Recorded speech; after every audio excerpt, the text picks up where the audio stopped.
Hello, I'm Ben. Welcome to the channel. Today we're going to discuss 5 dysfunctions of a team. And you'll see the thumbnail there. This is from, it says, Patrick Lencioni. And I think this is a pretty great reference. It will be the thumbnail. You can take a picture of that so you can have it for future reference. But I'll tell you, this is a pretty well laid out suggestion around high performance versus dysfunctional and what things create that disconnect, right? So we did a video earlier on the high performing team specifically, but this is talking about what happens when that doesn't work out. And it's broken down into a few different parts, which is great. So you have results, accountability, commitment, conflict, and trust. So we'll start at results, but as you work your way down through this pyramid, know that trust, that's the baseline, right? That's your foundation. Conflict would be your walls, commitment would be your roof, accountability would be your shingles, and then results is your chimney, right? So without one of the bottom pieces, you can't have the top, but we're going to start at the top and come down. Results. High-performing teams have exceptional and consistent team performance. Highly motivated and involved team members are involved. So basically, if you have highly motivated and involved teammates, you're going to have exceptional performance because they're going to see what works for others. They're going to mimic that and replicate it, and you're going to have some best practices that are going to be shared quickly and move. A dysfunctional team, though, has inadequate performance or inconsistent performance and inconsistent outcomes. High numbers of staff are leaving, high turnover. Let me speak to that very quickly. If you have weak leadership or you have leadership that's micromanaging and dominant and doesn't let people contribute in a manner that's natural to themselves, you're going to have that consistent turnover, and that's going to impact your results. If you are someone that has teams that are in constant tumultuous turnover and you're not doing anything to relieve the barriers that make those people leave, then you're the problem. To be a leader, you have to be able to build teams that are psychologically safe, are specifically safe around policies and principles. They support the team and the job that they're there to do.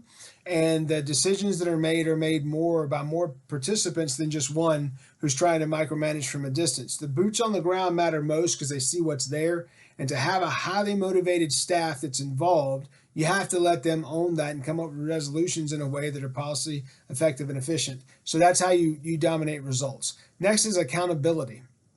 High performance teams have low performers that are effectively managed and uniform standards for everybody involved, meaning the top producer gets treated just like everyone else because there's no favorites here and there's no superstars. Where they're superstars is in their paycheck. So if you have a high performer, it shouldn't be the treatment that's different, it should be the pay. Okay, and low performers are effectively managed, where they're managed through the process and can grow from it and learn from failures and mistakes so they can get better. And as their tenure increases and their experience increases, they will become high performance teammates. A dysfunctional team, though, around accountability, they have a failure to meet deadlines and important tasks, and they have a substandard work that is unaddressed. I always say, what you expect, you should inspect, right? Inspect what you expect. And then the second piece is what you don't address, you just approved. So substandard work, it has to be addressed within the time. You have to remove the barriers so the team can do what they're supposed to do, and you have to hold them accountable for that. We'll come on down to commitment, agreement, and alignment are found in high-performance teams. They are sharing goals. Team members are deeply involved and committed to meeting those goals. In a dysfunctional team, they're unclear on goals. They lack the prioritization skills of what's urgent versus what's necessary.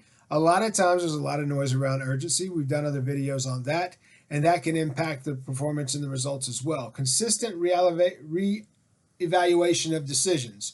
So you have indecision going on because you're frozen there reevaluating previous decisions as opposed to being committed and making the best choice to drive performance. Conflict. On high-performing teams, they address challenges and conflicts promptly.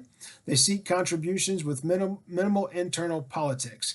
Basically, do all you can with the skills that you have to benefit the best of the team. That is how people are working in a natural environment that is psychologically safe, and they feel like it's good to be themselves. They can bring their whole self to work, and those teams perform.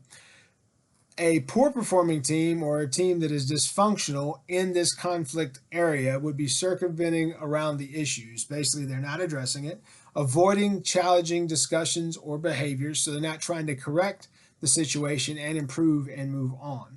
The final piece to this pyramid is trust. That's the foundation for all. High-performing teams feel safe. They have a safe space for open dialogue. There's mutual support among the team members. They feel like their information is valued, trusted, and heard. On the other dysfunctional teams, though, there's a reluctance to request assistance. There's a reluctance to share because you don't think you're in a safe place. So you're hiding vulnerabilities and you're evading colleagues. So that's not a team at all, really. It's a distrusting situation. It's not going to work. If you look down at the bottom of this thumbnail, that is really great information. It tells you how to overcome each one of these dysfunctions, basically inattention to results, avoidance of accountability, lack of commitment, fear of conflict, and absence of trust. Those things are all specifically dynamic issues for each team. If you look at the bullet points on this slide, it'll give you ideas on how to handle that, by aligning team goals, having team goal tracking tools where people can see how they're competing against each other. And I'll say this stuff is very impactful if you know how to do what you're doing here. If you don't get a business consultant that can explain it to you, I myself has done this many times. In plants, I was able to show a 35% increase in production many times by just putting up a production board.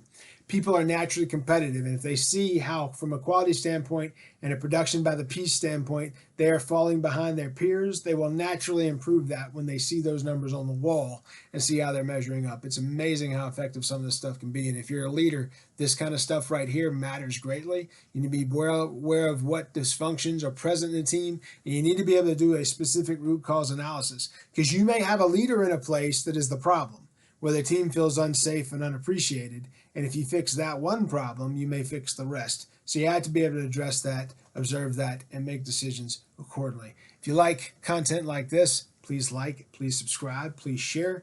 Biggest piece is please subscribe. We're trying to get our subscriptions up. And like the video if you like this. I appreciate your time today. I'm Ben. Be good.